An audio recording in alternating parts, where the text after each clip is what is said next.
Right, good afternoon, everybody. It is Wednesday, the 19th of June, 2024, 2 o'clock in the afternoon, and we will get started with today's event. Welcome to everybody that has joined us thus far. Today's shared learning event is to continue the journey in terms of bolstering the adoption of the 4Ps culture framework within organizations. Today's session, the second, will focus on process. And we are once again extremely privileged that Mark Ozeas will be facilitating the session, and I'm really looking forward to get insights in terms of this continued journey. Just again, in terms of introducing myself, Sean Ellis, representing BMA, but the session is delivered as an activity of the various clusters that we represent. And those are listed there at the bottom, and I'm not going to run through them in detail because I think most of you are familiar with our cluster programs. It's obviously always important that we state that there is a disclaimer in place. BMA doesn't take responsibility for any decisions made as a result of these particular events. However, it's always our intention to make sure that we deliver value-added events for our firms. You will also see on your screen at various stages a QR code that is just for you to register so we can keep an accurate record of exactly who is participating in these particular events. It's also always important that we adhere to the competition law. So again, I'm not going to read it but simply state that with all our events, we must always endeavor to adhere to the rules of the competition law that is in place. These events would not take place obviously without the participation of our member firms that are involved in the various clusters, and they would also not take place without the involvement of our public sector funders.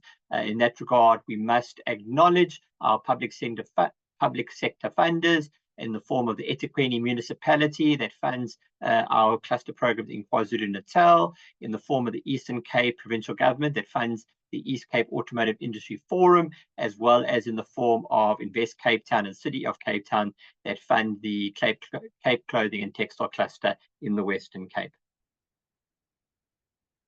All right, just in terms of today's session, again, I'm just busy with a quick welcome introduction, and then I'm going to hand over to Mark, and he is going to go through or continue the journey in terms of the 4Ps cultural framework, focusing more specifically on the second P, which is process.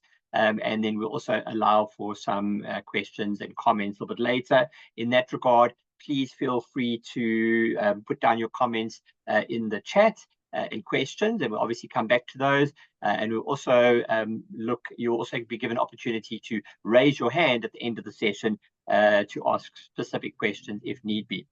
Mark has also agreed, I don't know if he remembers, but he's also agreed to hang on for a couple of minutes longer at the end of the session in case there is any additional questions that people would like to ask and directly engage with Mark. All right, we've had a busy start to the year. It's just a quick recap of what's taken place. We had a session at the start of the year on renewable energy. We had a session on managing supply chains. We've had a session on attendance excellence in March, and then we had a really good hybrid session at Bell Equipment in KwaZulu-Natal on their lean journey. And we are currently rolling out the 4Ps program with Mark that will take us all the way through to August. We are also looking at having another session possibly on the 1st of August on carbon reduction, but we will update you on that as that is finalized. Right, we've also got a WhatsApp group in place, so if you would like to get sort of early access to what's taking place, please do join our WhatsApp group. All right, I gave an introduction to Mark last time. Basically, he's recognized as one of the leading thinkers in relation to lean. He has co-authored the Toyota Culture book, The Heart and Soul of the Toyota Way, with Jeffrey Leica, which won the Shingo Prize in 2008-2009. And we're very privileged that Mark has agreed to assist us and participate in these sessions and share some of his knowledge with us. And hopefully firms will be able to derive some direct benefit from not only today's session, but the series of events. All right, with that, I'm going to hand over to Mark. So I'm going to stop sharing. And Mike, I'm going to ask if you can share your screen, please. Great. Thank you, Sean. All right, let's get. Perfect, 100%. Everything looks good. I'm going to switch my video off, and Mike, take it away, Mike. Thank you. Fantastic. Thanks again, Sean, and thanks again to all you for joining for us. And that we're here last session, and we'll be at the next sessions, as Sean mentioned. And so I want to thank BMA. I'm really impressed with the organization and the preparation and the follow-up, because I usually take time to review the first session, but Sean already sent out the summary and the key points and things. So I hope you've read those and got brought up to speed, and that way we can jump right in with the process. Also, like Sean said, we'll have Q&A at the end. We had some questions at the end of session 1. I got to a few, and a few I did not get to, and I've got those in front of me. Now, a couple of those are related to our next session on people. So there was 2 questions one on hiring, one on training, team leader training. So I want to hold those for next time. I did have a couple questions on culture, kind of general. So I do want to hit those, because it's kind of a good overview from the first session and then segue into this one. And I don't remember if I answered this one last time, to be quite honest. So I'm gonna hit it anyway, and hit it closely. And the questions were, how does Toyota adapt Toyota Way principles to different cultures and business environments globally? And what challenges has Toyota faced in implementing the Toyota Way in international markets, and how were they overcome? So that was a kind of a 2-part question from one. And then I had another question on what's your advice to changing the culture towards Toyota culture? So I wanted to kind of hit on both of those, because my goal is not to have you implement the Toyota culture. My goal is to have you understand how Toyota has implemented their culture, so that you can implement your culture. So just wanted to clarify that on that one. And so again, that is summary from last time, where we want you want your culture to be intentional. So you have to designate those desired principles, those true north, those desired behaviors, like Sean put in the summary, so that you know what you're shooting for. Now, as far as Toyota, I think it's a great question on how they adapt to different cultures around the world, different plants. And I have the same question even within the same country, with different plants in different parts of the country. And so I think it's a key point to hit, because it's going to carry over with our discussion, even with the process and standardization.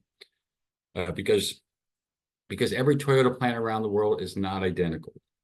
And we're going to be talking about standard work today. And there's a misconception that people think that standard work, people are like robots, that everybody is doing the process exactly the same. And that is not true. So again, without delving into standard work, I want to come back to the culture. So Toyota would say, for the culture, there are non-negotiables. And those are the principles, again, that are decided upon as part of the intentional culture to standardize and to define, again, the standard. And those are not negotiable. And we talked about those last week, that psychological safety, that identifying problems, that solving problems, treating people with respect, developing people. Those are non-negotiables. Pulling the andon, and I forget if I told the story last time, pulling the andon, identifying a problem, is not negotiable. And so I've been told different stories about how difficult that's been for Toyota in different parts of the globe. And so they have to do more training, more reinforcement, more developing, more meetings, more, in order to get that to happen. But it's not dropped, or it's not adapted. It's not adjusted, it's adapted. So that's a non-negotiable. Now, there are other things, whatever, colors or things, forms, templates, or some of those things are personal preference. I use the word for culture, customizable or personalized to the plant, to the culture. So the key again in the culture is to identify those non-negotiables that matter.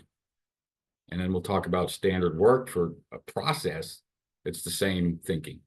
It's to identify those, what matters, and standardize those. And then what doesn't matter, allow for personal preference, or in the culture, allow for customization.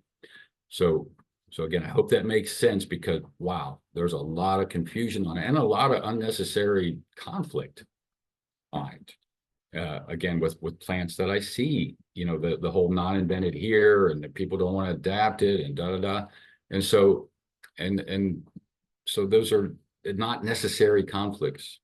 If we agree on what matters, we share it as part of the teamwork, and then we customize it, you know, as part of our uniqueness. So hope that makes sense. And again, we'll come back to it when we talk about the standard work and standardization. All right, so we're into the process now. And again, I'm going to keep linking all 4 P's together, because they are linked together. We're going over them sequentially, but they're all linked more circularly. So process. So it's, what is the purpose of the tools? What's the purpose of the production system?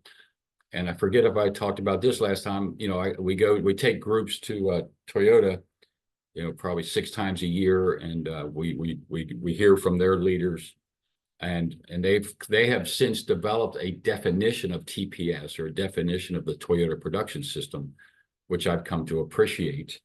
And that definition, again, if I didn't go over it last time, is, you know, a culture of highly engaged people who are identifying and solving problems to drive performance improvement, utilizing the systems that we're talking about. Like, we're going to talk about the work system today.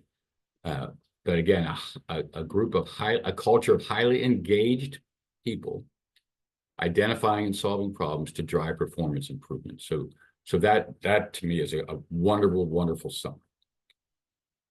So the process. So we talk about in lean, you know, value streams. You know, I went over that servant leadership triangle last time.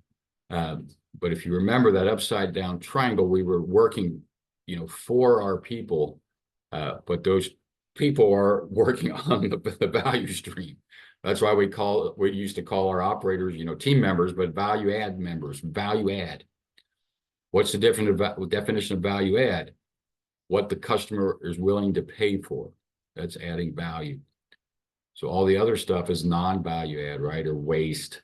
Sometimes we get non-value added, but necessary, inspection or something. But that's the value, what the customer's paying for. So as servant leaders, we're developing our people, which we'll talk more about next time. And then we are identifying waste, and we're increasing value in the value stream. So because that's what the customer is getting, the result of that value stream.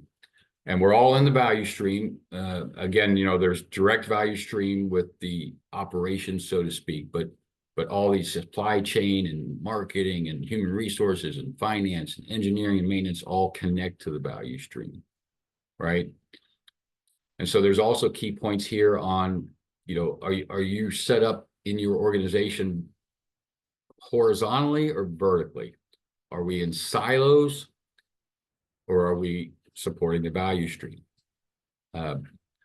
So I could ask, and when I'm in a live audience, I ask, you know, are there any silos in your organization? And it's one of my honesty check questions, because yes, you have silos in your organization, every organization. And it surprised me when I left manufacturing and I went into hospitals or schools and things and found the same silos. And what's a silo?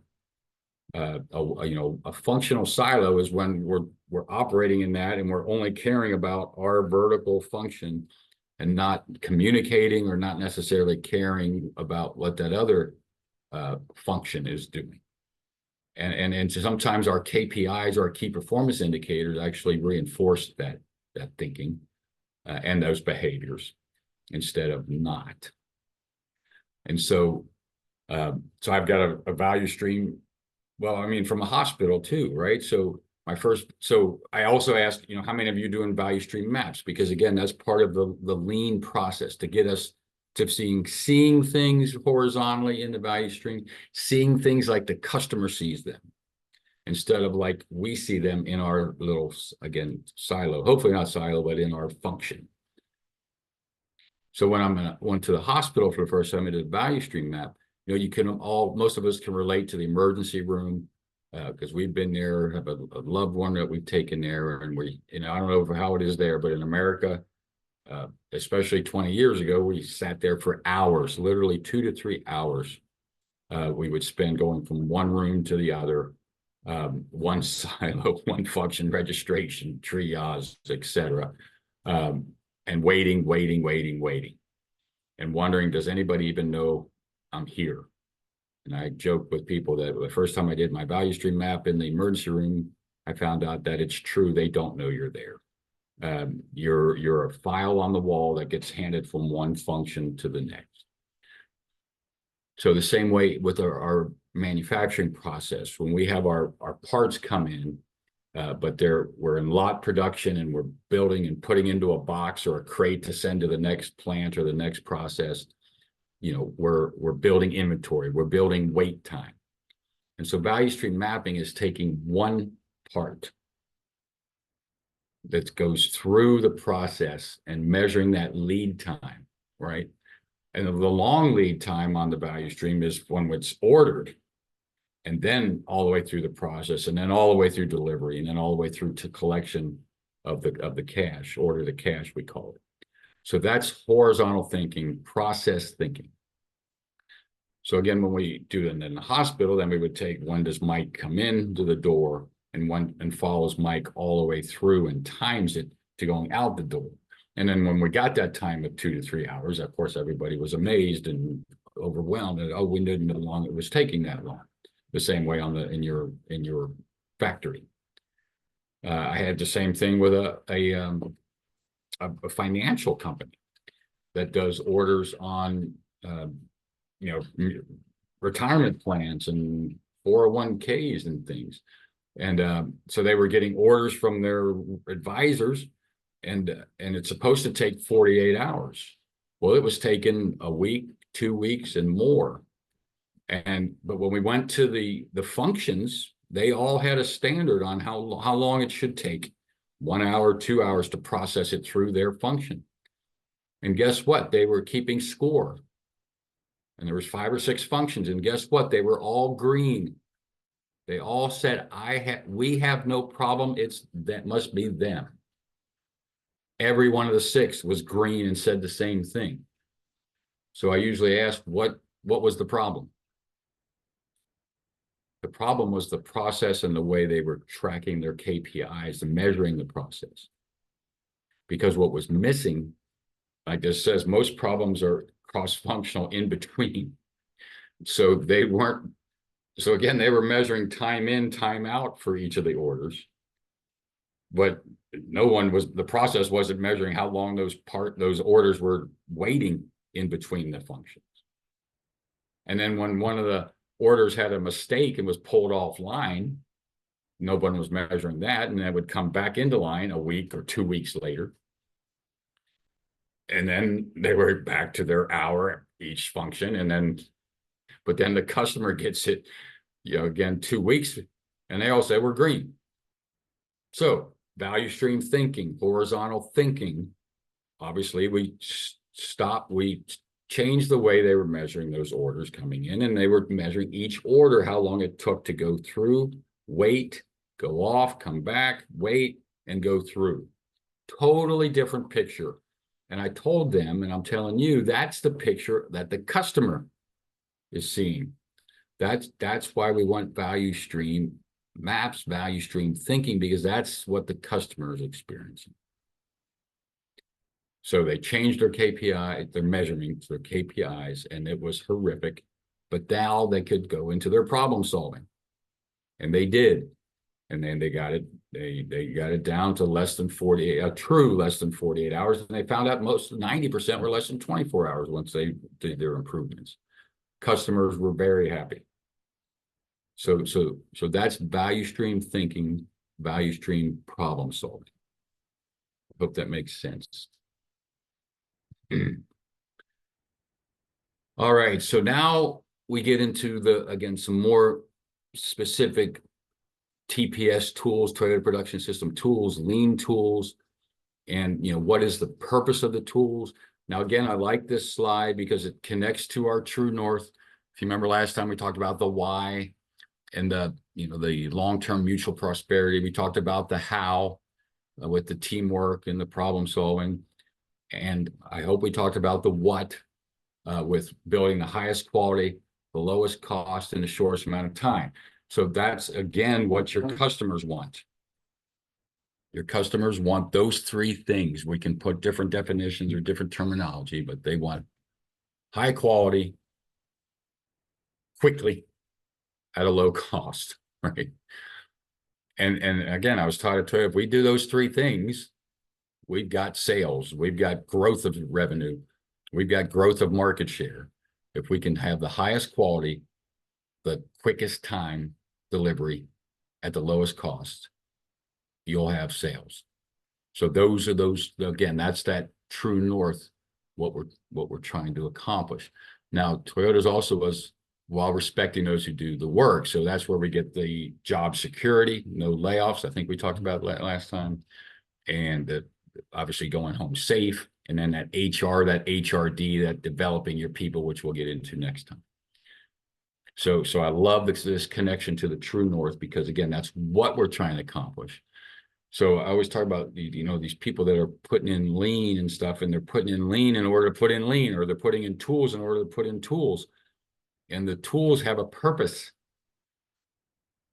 And it's to drive, remember we said, drive performance improvement. Performance improvement in those 5 categories is how we defined it at Toyota. So now we get into the tools. So standard work, 5S, visual management, or there are 3 ones we can talk about today, 3 key ones. And I think I want to try to do a little informal chat here, informal question, and to see how we do here, because again, there's a lot of confusion on this. So my question is, what is the primary purpose of operator standard work? Now, we're going to talk about, again, standard work today, but I want you to know the purpose of standard work. And again, operator standard work. We'll talk about leader standard work later. Operator standard work. So at the process, what's the primary purpose? Would you say for safety, for quality, for training, all of the above, or none of the above? Primary purpose of operator standard work. So go ahead and put that in the chat. We'll do this as a test of the process. If it doesn't work, I won't do it anymore. If it works, we can incorporate it. So primary purpose, operator standard work. Safety, quality, training, all the above, none of the above. So I'm seeing some answers, so that's good. Thank you all. I'm seeing an incorrect answers. All right, so I've seen enough. All right, that's enough. I get the idea. So it worked. All right, perfect. So it's not a trick question, but it's a tricky question. And I tried to give you a couple of hints there at the intro. So if you remember last time, we said the role of the operator and the role of everybody at Toyota. Remember, we said not just to do their job, but to what? Improve their job. That's a primary true north, right? That's that purpose triangle. Like, you got to make that decision for that true north and that intentional culture. And we made that distinction last time, that it's everybody's job to solve problems. It's the operator's job is not to only do a safe job with quality, And obviously we want that and we need that, and that's the starting point, but then we keep going. Then it's to improve that job. So it's the same way with standard work. And that's why I emphasize and threw in there that primary purpose. Because obviously we want safety and quality and training. And we would call that a benefit, not the primary purpose of operator standard work. So the primary purpose is actually none of the above, because the primary purpose is what's on the top of that slide that you're looking at, to make problems and opportunities for Kaizen, which is improvement, visible. That is the purpose, primary purpose. That is the primary purpose of 5S, standard work, value stream mapping, all of them. So that's why we're here talking, because that is not understood in most organizations or most audiences I'm talking to. And again, as leaders, it's key that you know that, because then you can coach it accordingly. Because if you know the philosophy, then you can coach the tool and the people with the tool, and not make robots out of people with operator standard work. So again, I've seen people get hung up. I've seen organizations quit lean because there was too much conflict with 5S. And I use 5S as an example because I thought 5S was the stupidest thing I ever heard of, and a waste of time. I came from Toys R Us, a toy store, when I went to work for Toyota. And I was a manager, and I left to be a supervisor. And then we're working on standard work, and my trainer says, Mike's on time to do 5S. And I'm like, so they were teaching me, and we got to get rid of everything, right? Sift and sort, and clean up, spick and span what's left, and then do what? And then set to order, right? So then he told me I need to put tape around the garbage can, and I need to write down at garbage can. And I'm thinking to myself, you got to be kidding me. Again, how stupid, and what a waste of time. And I went back and politely said, do you really want us spending our time on this? And he said, Mike said, you must not understand purpose of 5S. And I'm like, I must not. And so he drew a little square. He drew it up on the whiteboard, a circle and a square, and said garbage can. And then he drew a square without the circle, and it said garbage can. And he said, what do we have here, Mike's son?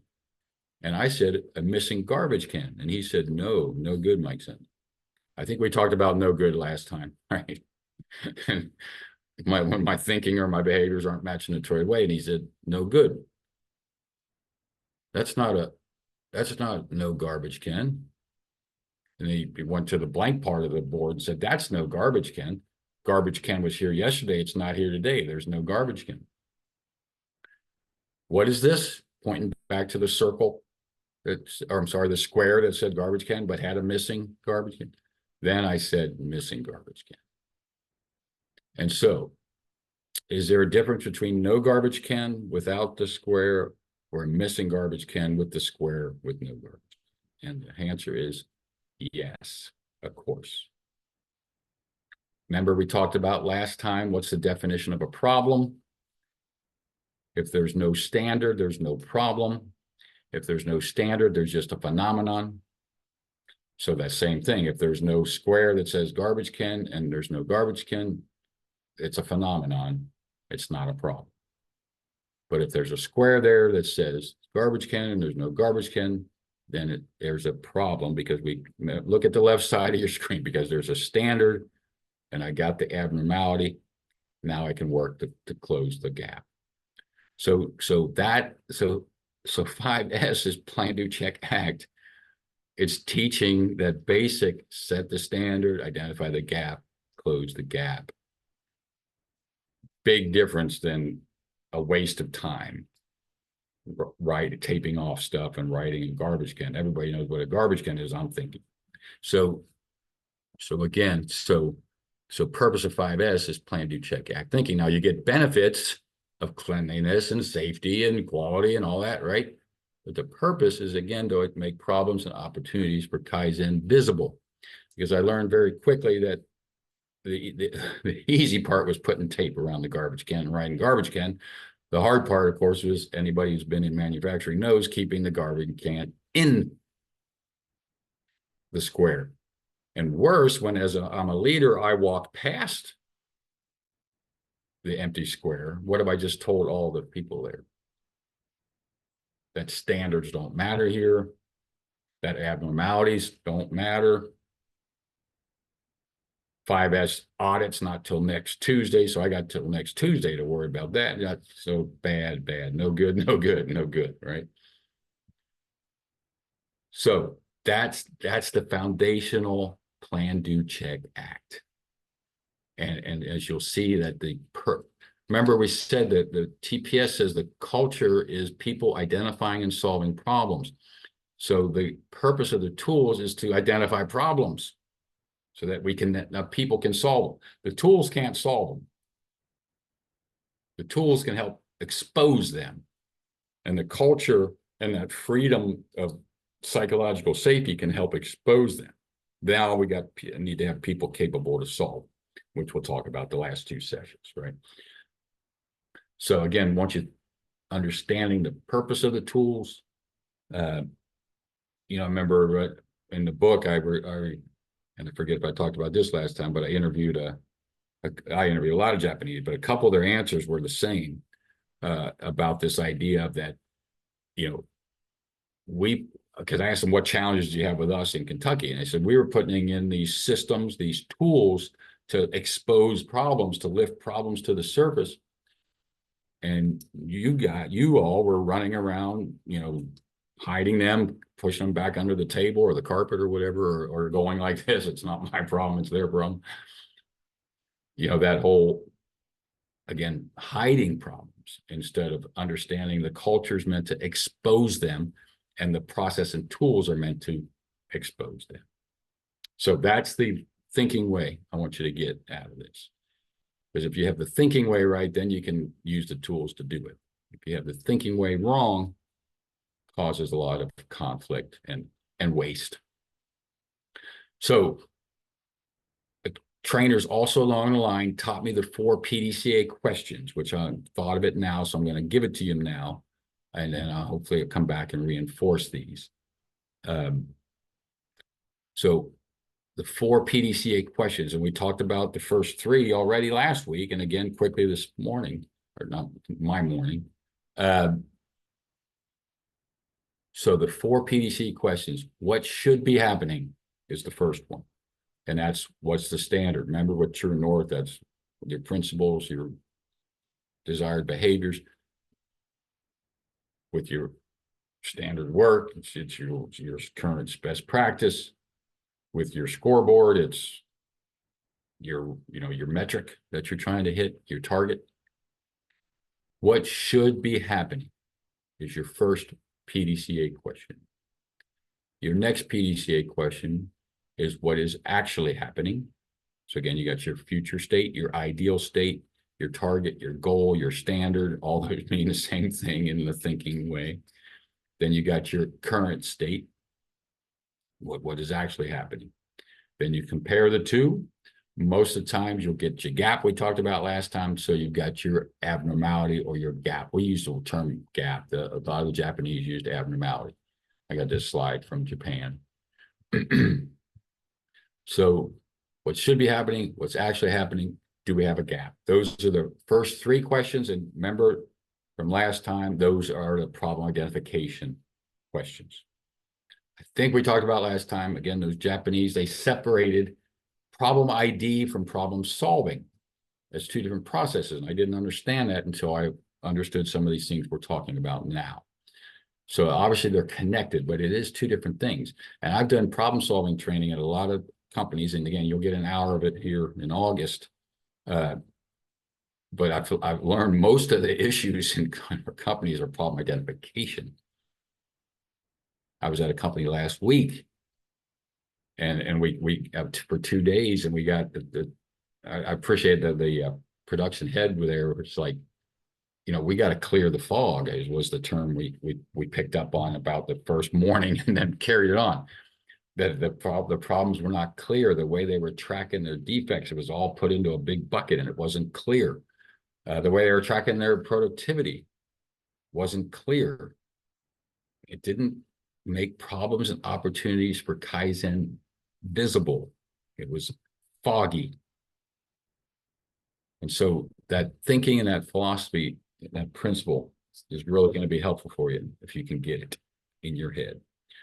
All right.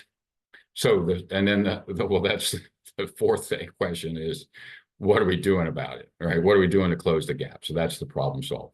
So the first three are problem ID, and the fourth one is problem solving. So again, this process triangle is meant to use the processes and the tools to make opportunities Kaizen visible. So let's talk more about standard work. I told you we would. And we've hit the principle. So again, what's the primary purpose of standard work? The bottom line, that's the bottom line, right? That's the red one, provide basis for improvement. All those other things we talked about, the training and the other stuff, the safety, the quality, obviously those are wanted benefits, needed, have to have, but that opportunity for improvement is the primary purpose. So last week's thing, so I told them last week, it's not, always on my Gemba walk, I will ask for standard work. So remember, this is the process one. Standard work is a tool. We've got the purpose of it now. It's to drive improvement. It's to make opportunities for Kaizen visible. Now, so every Gemba walk I'm on, I ask for standard work. And 95 times out of 100, I will not get operator standard work. Now, the lean books and the lean things will have the operator standard work components. And if you look it up or Google it or whatever, it's, the steps, the time, and the inventory are the three components of standard work. Usually what I'm given on a Gemba walk is a work instruction sheet, an engineering instruction sheet, a technical instruction sheet, a bill of materials, an SOP. I think those are most of the names I hear. Last week, it was a technical instruction sheet. At Toyota, we had engineering instruction sheets. So who writes the engineering instruction sheets or the technical instruction sheets? Actually, last week, I think they called it work instruction sheet. Who authors those?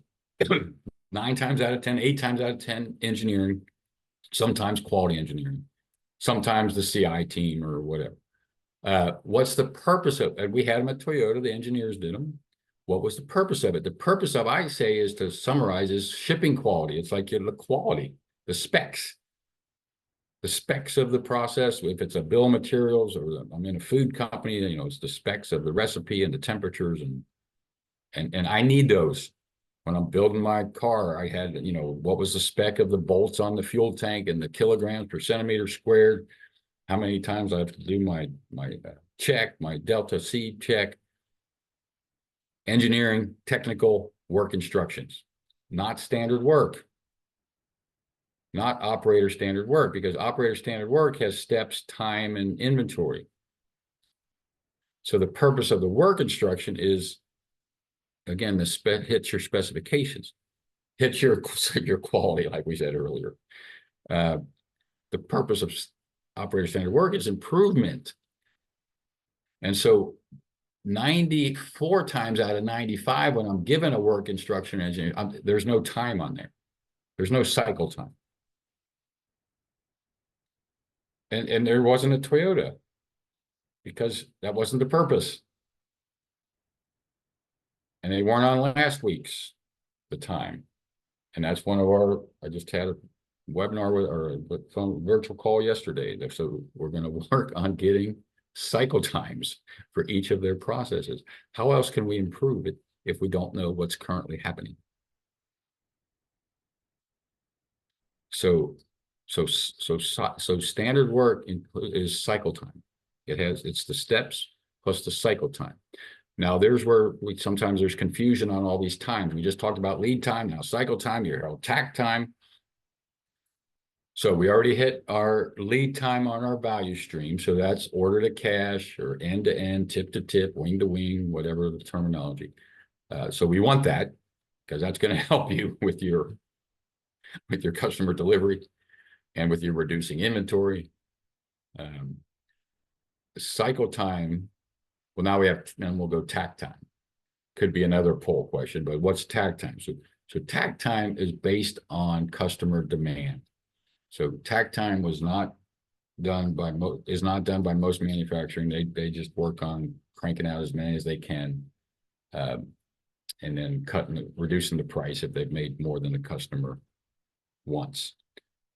Toyota said we're going to only build what the customer demands, and we're going to match that rhythm. And so the tact means rhythm from Germany or something. So we're rhythming the production of the car or of the whatever you're making to the sale of that, or the demand of that. That's tact time. Cycle time is how long it takes each. I had 500 processes in assembly, so we had 500 cycle times to match. It can't go any higher than that tact time. Or if it did, it was bottleneck, and then we had a problem, right? So standard work is looking at the cycle time, and then we're matching it to the tack time. So I hope that makes sense. And you probably don't have operator standard work if you're part of that 95 out of 100 that I have visited. But again, we said the primary purpose is for everybody in the organization to engage in improvement.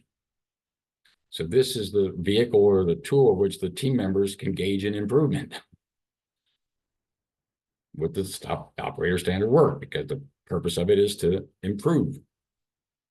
So I hope it's coming together for you. Again, it's not rocket science, and but I like to say it's simple but not easy. But it is simple, but it ain't easy, and that's why you're here, to do it. So that's operator standard work. Now,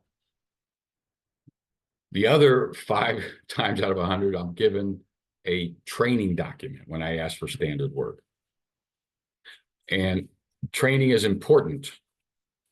I don't have it in this slide deck, but from Japan, I also got a slide that says 80% of your problems, your abnormalities, so scrap and rework or whatever, defects, overcycle, what have you, are due to lack of, or injuries as well, for operators, due to lack of standard work or lack of training.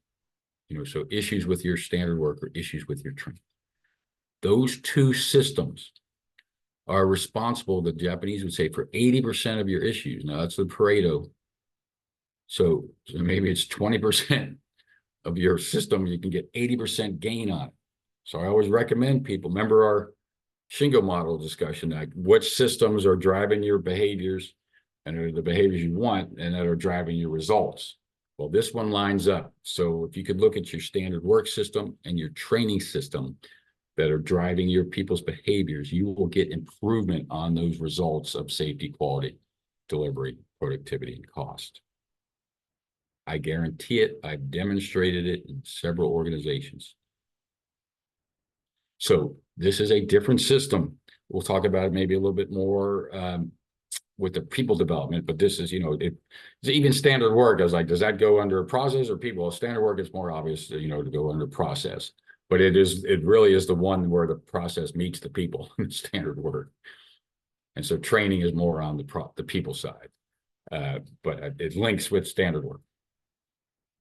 So now we use TWI, training within industry, and that is a global process now, and one that most companies that are on lean journeys and things aren't doing, just like the ones last week, because they weren't doing operator standard work. So then they were doing the training which most of us are doing as well. here's the work instruction, read those, and then watch, and then you're shadowing him, and then he'll shadow you, the whole shadow process. Again, that's manifesting with injuries, defects, turnover, etc. So this is a training process. We'll talk about it more next time. But the first thing is to take out what are the major steps and the key points and the reasons. So again, this is TWI. It came from the U.S. Army actually in World War II. And guess what? It's built on Plan, Do, Check, Act as well, because the difference of it. So we're going to document the major steps, which are the same major steps that came off the standard work we talked earlier. Now we're going to add in the key points and the reasons. So this is where it is very helpful again for training. So it's the what, the how, and the why. So the Japanese called it knack. So these little tricks, little ways to do things that would make it safer or better quality or lower cost or whatever. And so again, it's those knacks that made it a standard in the first place. And I got to go back to that standard work because I missed my key point that we talked about at the beginning. What makes something a standard? Remember, we said only if it matters, because there's a whole lot of confusion. Again, we said people think that everybody at Toyota is doing it exactly the same, and that's not the case. Part of the process of developing the standard is defining what matters. And if Sean is doing it 3 seconds quicker than I am, that's delivery, that's time, so that matters. So then I've got to find out what it is, or my team leader, and we're going to get me to do it the same way, and then we're going to document it and put it into the standard work in the training so that everybody then is doing it that way, because it matters. Because he came up with a way to twist it or turn it or whatever to make it 3 seconds quicker.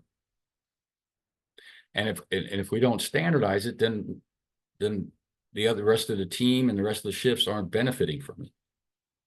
And then if we aren't working for our cycle time reduction so that we can then reduce processes based on that cycle time, right?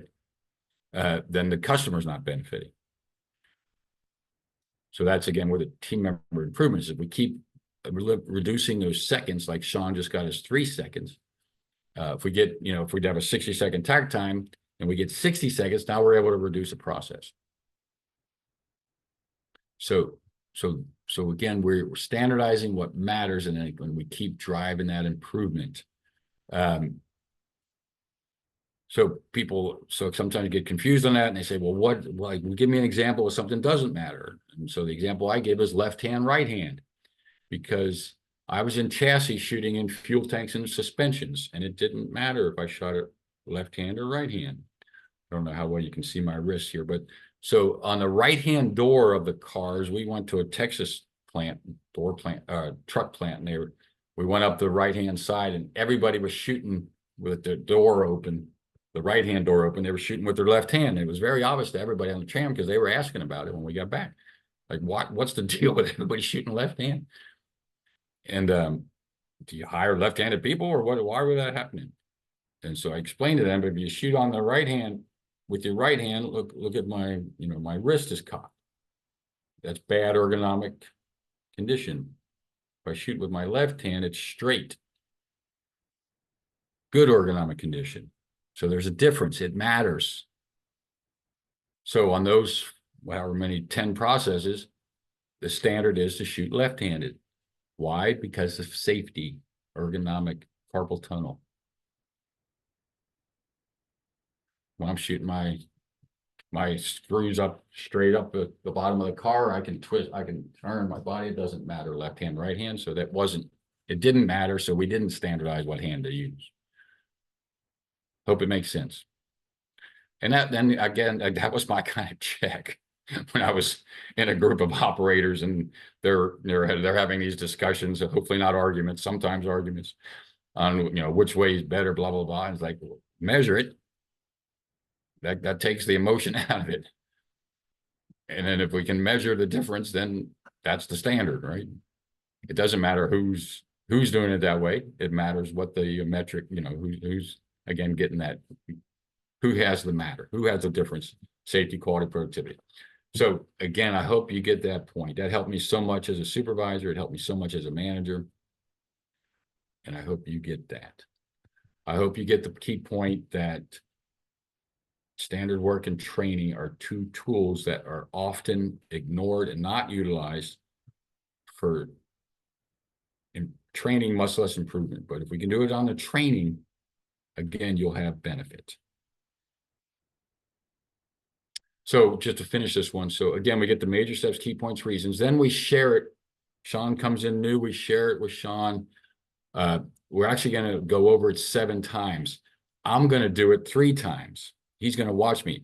I'm going to tell him the major steps the first time, the key points the second time, the reasons the third time. Now, this is where usually then I say, okay, you got it, Sean? I got to leave. And he says, yeah, I got it. Any questions, talk to Joe over here. But the process is no. Now we have to check that Sean just understood what I just showed him and told him. So now he's going to do it for 4 times. So that's the difference. He's going to do it for 4 times. Then we can check his understanding because he's trying out the performance. And now he's going to tell me, first time he doesn't say anything. The second time he says the major steps, third time the key points, the 4th time the reasons. Very redundant, very repetitive, very effective. Pay me now or pay me later. I used to tell the supervisors, are they taking the time, investing the time to do this, or they're not because they're in such a hurry, chasing so many problems and now creating more. All right, got to get things wrapped up here. Flexibility chart. This has 2 purposes. We can do our plan, do, check, act on this as well. Horizontal and vertical. What is the purpose of it? Well, the purpose going from top to bottom vertically is, do I have coverage for any situation? I can't tell you the number of gimbal walks I've been in. Hour by hours are red and they're not meeting production. Why? Because Sean's not here. Sean's our best operator. I had one time I said, what's the countermeasure of that? And the supervisor said, well, I already called Sean. He'll be here tomorrow. Not a good countermeasure. Also a good validation of why you need to be at the Gemba, finding out what is really happening and finding out how your leads and supervisors are really behaving and really thinking. And then you can coach them. This is the countermeasure. How many people do you need trained on each of these processes so that you can cover any absence? You set that plan and then you can check your actual member. Because if you don't have the standard number needed, then you don't have a problem. You got dots all over the wall, which was another Gemba. I asked for the flexibility chart. They said, oh, it's at the cafeteria. We got the cafeteria. There was dots all over the wall. And they were very proud of every piece of equipment in this plant, every operator. Look at all the dots. And I said, well, what should be happening here? They said, this is every piece of equipment, every operator, what they know. I said, I understand that, but what's the target? This is every piece of equipment, every operator. So then we went back to the room and I explained plan, do, check, act. They had no standard. They had no targets set on how many people should be trained on each. So that's the PDCA. Now we also go horizontal, which goes into next meeting's discussion, people development. So I'm not just training Sean on these other jobs just so that I got coverage. I am doing that, but I'm also doing it because I've sat down with Sean and I know his goals and he wants to be a team lead. And so then we're going to identify a job in each team, and I'm going to match it up where my business need is, and I'm going to get him developed so that he gets his career goals going. We can do both. Right? We can improve the business and develop our people. And Toyota would say that's their simultaneous, right? Oh, went the wrong way. Oh, all right. So that's the last one. I got 5 minutes for questions. I got one last story. I don't want to get on this while you're asking those questions in. So put those questions in. But I do want to hit it because it goes to the true north and to my thinking or lack of it. So remember I said, we're using that cycle time, tack time to put together what we call the Yamazumi board so we can keep driving that improvement, the operators, suggestions. We get 60 seconds. We eliminate a process, I said, right? We didn't say eliminate people. I was at one plant and they had a big banner on the top of the doors going to the cafeteria that said, we have eliminated X number of jobs so far this year, and a running scoreboard. I'm like, oh my gosh, you're kidding me. So I stopped and I asked, what is that? They said, that's how many jobs we've eliminated. I said, it says people. And they said, oh, we haven't, no, we're redeploying. We're not laying off. I'm like, well, I'm glad to hear that. But that's not what that banner says. That's not what the banner's telling your customers, your suppliers, and your new hires. It's saying we've eliminated people. So again, remember that respect and trust and continuous improvement. So we got to drive that. So anyway, we went, my first thing, we went from 20 processes to 19. So we had to redeploy. So HR said, who are you going to free up? And this was before we had a lot of policies and things, which we later put together. So I was like, okay, well, can I keep them for 30 days and I'll give my cross training, but then you can have somebody. So I came back 30 days, said, who are you going to bring in? So this wasn't my chart, but I gave them the person, we call these pies, the person with the least amount of pies. Tony is this one. And she said, okay. And I said, okay. My trainer said, no good, Mike. I'm like, why no good? And of course he said, why would you not send the person with the most pies? In this example, it's John, but why would you not send the person with most full pies? And I'm like, well, isn't it obvious why I would not send that person? We're going to die if we send that person. No good, Mike said. So again, back to that culture. So why is my thinking no good? Because remember, my job is to develop my people. John needs development, so he needs challenge. So of course I want him to go to a new area so that he's challenged and developed. He wants to be a supervisor, whatever. And then by the way, once he goes, guess what I got to do now with the team? Now we need some serious development plan to fill in lots of pies. So everybody gets pie, everybody gets developed. Again, we said last week or last time, people development is the win-win. These are the tools, right, that we use to do it. So improve the process, develop the people, improve the business, develop the people. That wraps up today's piece. So the next time we will go to the people and go more in depth than that. Got a couple minutes, but like Sean said, I'm going to hang out. We'll do a couple more questions that you have, and then we'll get ready for session number 3. All right, thank you very much, Mark. That was really interesting and thought-provoking, and I've taken a lot of notes. They've got some hands up. I'm going to go through them quickly. Vincent, I don't know, you've had your hand up for quite a while. Do you want to ask a question?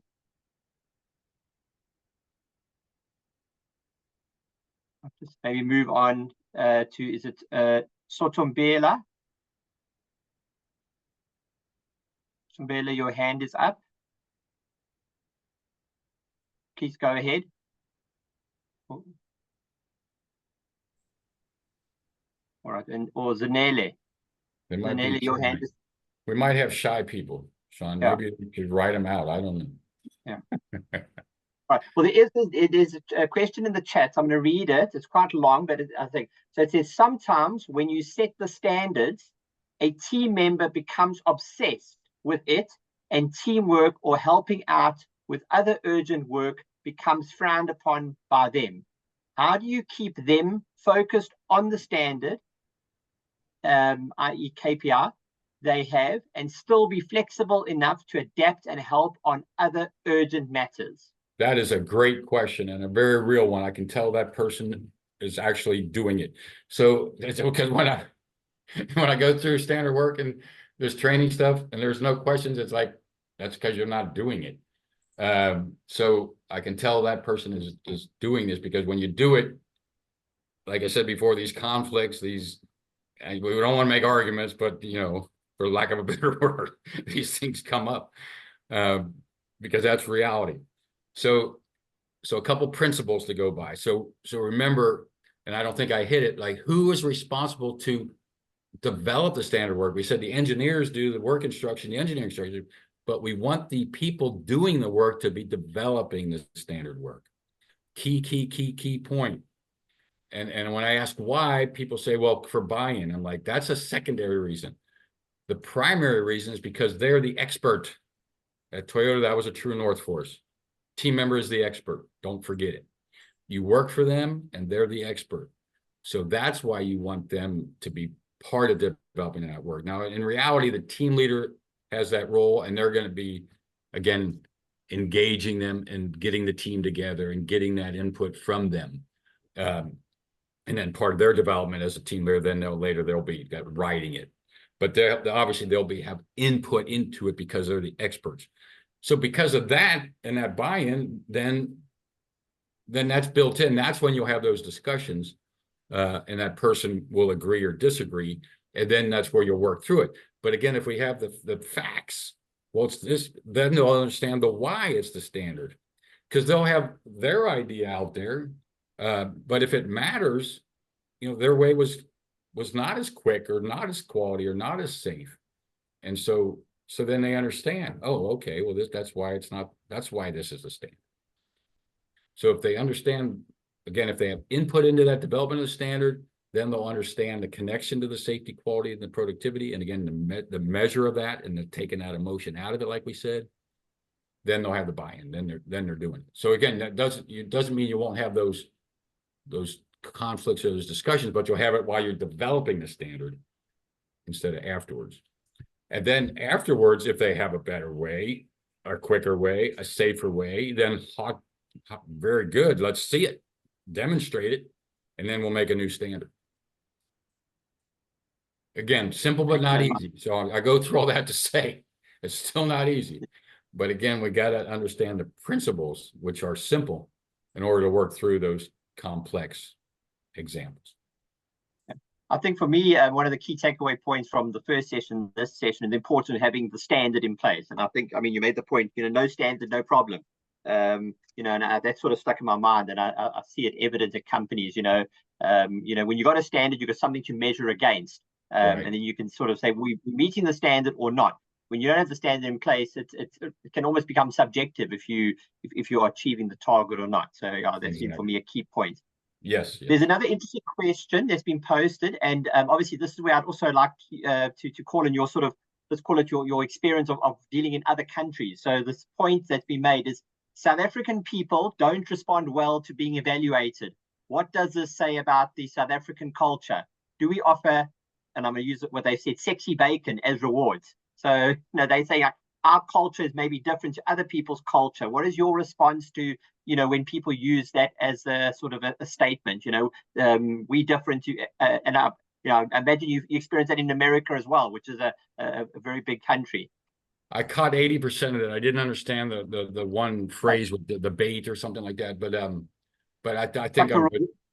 I think I'm good. You're having a reward. Yeah. So what do you do? How to reward? Okay, gotcha. Yeah. So first of all, I like to say, and I've been around the globe, and people are people for the most part. And like people say, when's TPS going to change or this or that? And I usually ask, let me know when respect for people or continuous improvement is going to go out of fad or out of current times. It's like some things are principle based, and respect for people is a principle that I don't think is going to go out. Well, I hope it doesn't go out of style. And again, this continuous improvement. Now that is our, I think as humans too, to create and to innovate and to improve and to have a say in our work. So those are principles. Now, as far as that evaluation, so I don't like evaluations either. And maybe we can talk about, it really comes in session 4, our Toyota's floor management development system.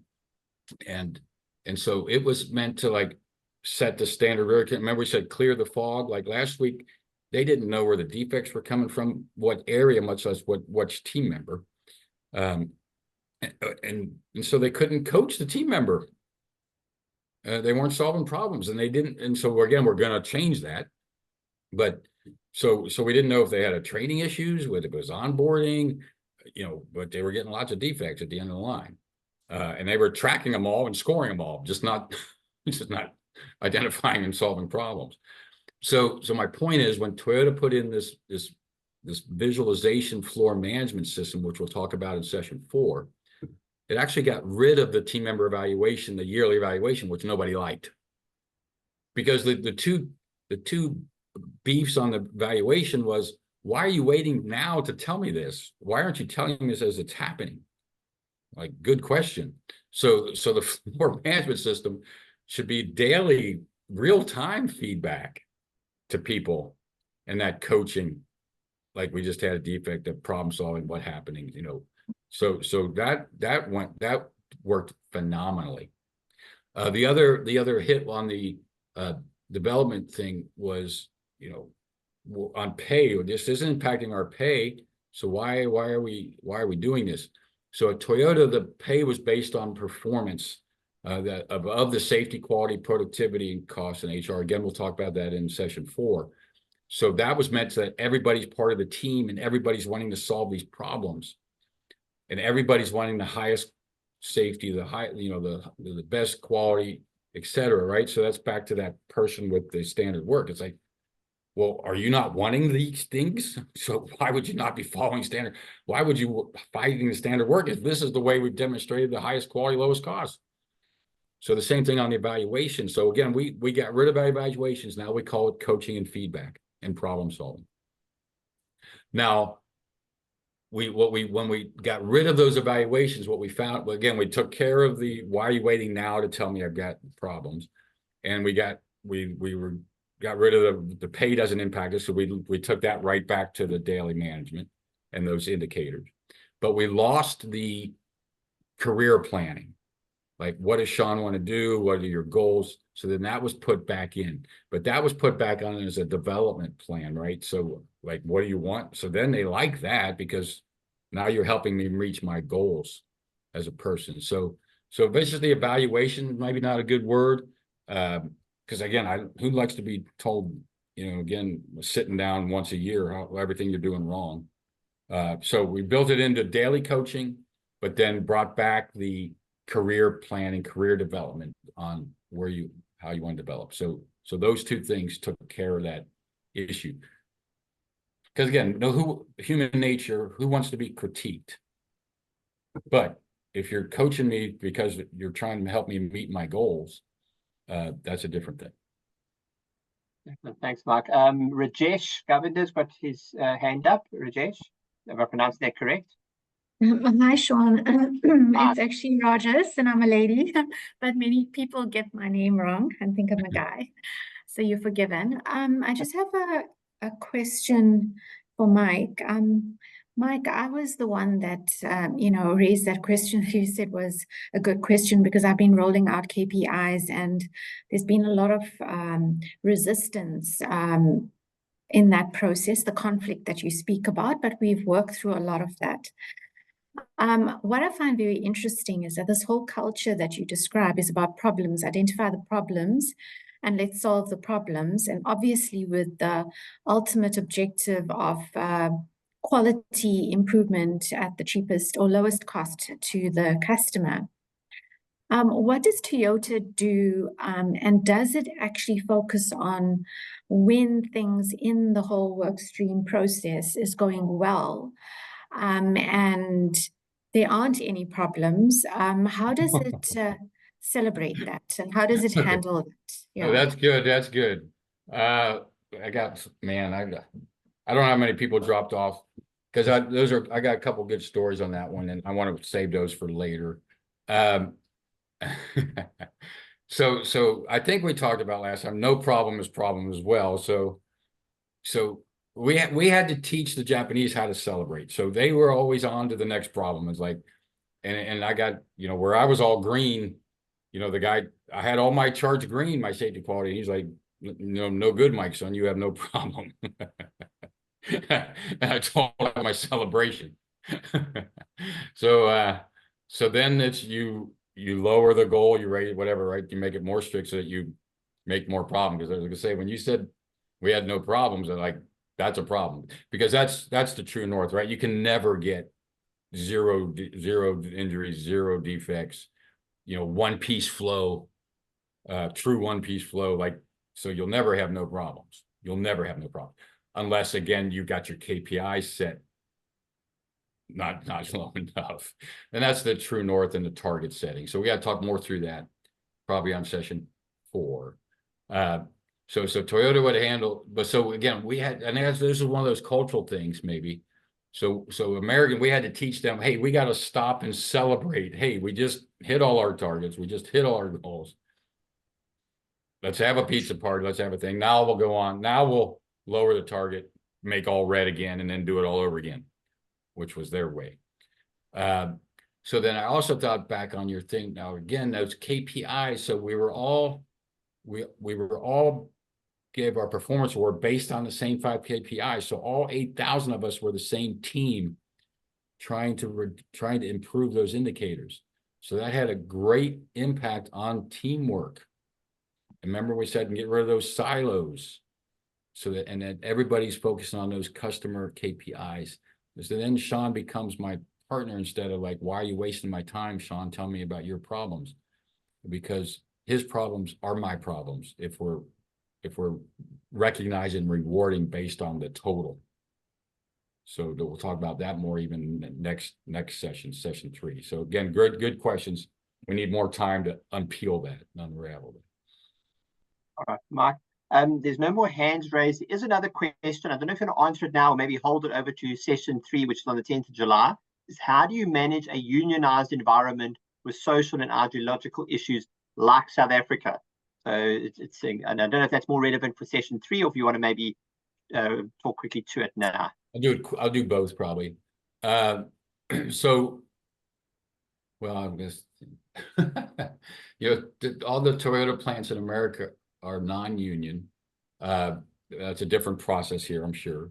What they're, the original General Motors partnership with NUMMI, with General Motors, I should say, that was called NUMMI, the partnership, was unionized. And Toyota went in and said, we have to do things differently here. We have to be able to move people wherever we're needed, whenever we're needed. And their union was like, no way, we don't do it this way. They also say, hey, our people, everybody needs to be part of problem solving, not just doing their job. That's not enough. No way. And then they got into the why. So then they went back to the purpose triangle. So why do we need people moving around? Well, we need flexibility. Why do we need flexibility? To adapt to changes in demand so that we don't have to lay off people. Well, then the union was like, well, we don't want layoffs. We want that. Oh, that's good. All right. So then why do we need people to solve problems? Well, because we need the highest quality, lowest cost. Well, why do we need that? Because we need to keep demand growing so that we have jobs. Oh, we want jobs. Okay, we'll do that. So the union made those 2 changes that no union in America ever did, and I don't think has done since. So that they're flexible to rotate everybody around, and they're part of problem solving because they understood the why, they understood the purpose, and it became part of the team that we have the same goal, the win-win, right? That we talked about last time. So that's what I would answer your question in general. That again, how to make it a win-win, to that you're partners with your union, not enemies. I had another, well, I think I can say it. Harley Davidson came to one of my training, and the union stewards. And I didn't know it the first hour. And then we started into the purpose thing. And then they said, we're union people from, and I'm like, why are you here? And they said, because we realize we can't keep battling our management. We can't, they're not the enemy. Like waste and the competition is the enemy. And if we don't improve, we're not going to be in business. And so we realized we have to partner with management. Remember we said that last time, the partner, we have to get better or else we're not going to have jobs. That was his quote. I'm like, I wish I'd have been able to tape. We didn't have phones back then. videoed. So that's the thinking how I would answer your question. Excellent. Thank you very, very much, Mark. Yeah, it's 1:15, and I think there's no more hands. I think quite a few people have left, even though we still have a few on the call. So, Mark, I'd just like to wrap up by saying thank you very, very much again for today's session. We look forward to session 3, which is scheduled for the 10th of July, as far as I'm aware. Yeah, so thank you very much for your input. Thank you very much for everybody that participated, both that's still on the call and that's left. Obviously, thanks to our funders again. And yeah, thank you very much for the very informative session. So with that, I'm going to say thank you very, very much. I'll leave the assessment poll up for a short while longer, and there will probably be a survey that will be sent out as well. But otherwise, everybody enjoy the rest of your week. Take care. Stay safe.